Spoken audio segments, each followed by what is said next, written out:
नमस्कार.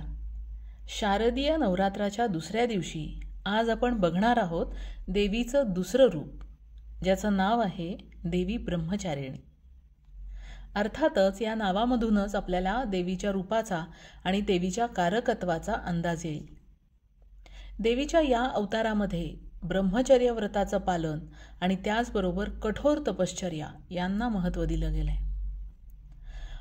म्हणजेच या रूपामध्ये आपण कुमारिका किंवा विद्याभ्यासी कन्या अशा पद्धतीनं देवीच्या रूपाचा विचार करू शकतो.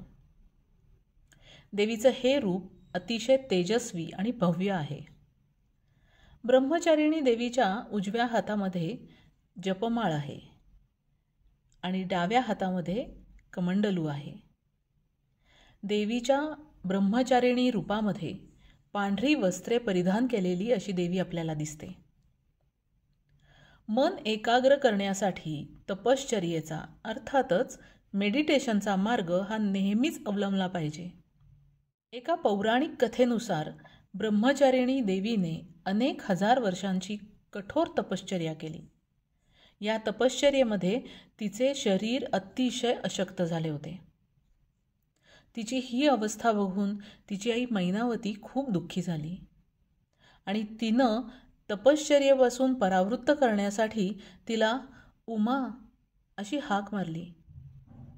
तेव्हापासून देवी ब्रह्मचारिणीचं एक नाव उमा असंही पडलंय. या दिवशी स्वाधिष्ठान चक्रावर मन केंद्रित करून मेडिटेशन करावं.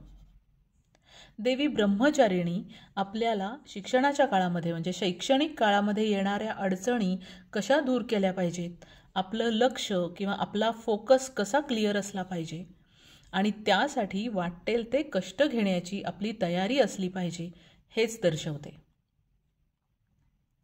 व्हिडिओ कसा वाटला हे कमेंटमध्ये जरूर कळवा.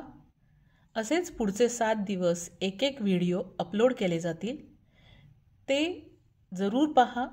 जसजसे व्हिडिओ अपलोड होतील तसतसं प्रत्येक व्हिडिओच्या आधीच्या व्हिडिओची लिंक डिस्क्रिप्शनमध्ये दिलेली असेल, ती पण पहा आणि व्हिडिओ आवडला तर नक्की शेअर करा. धन्यवाद. सापेक्षचं यूट्यूब चॅनल लाईक करा, शेअर करा, सबस्क्राईब करा.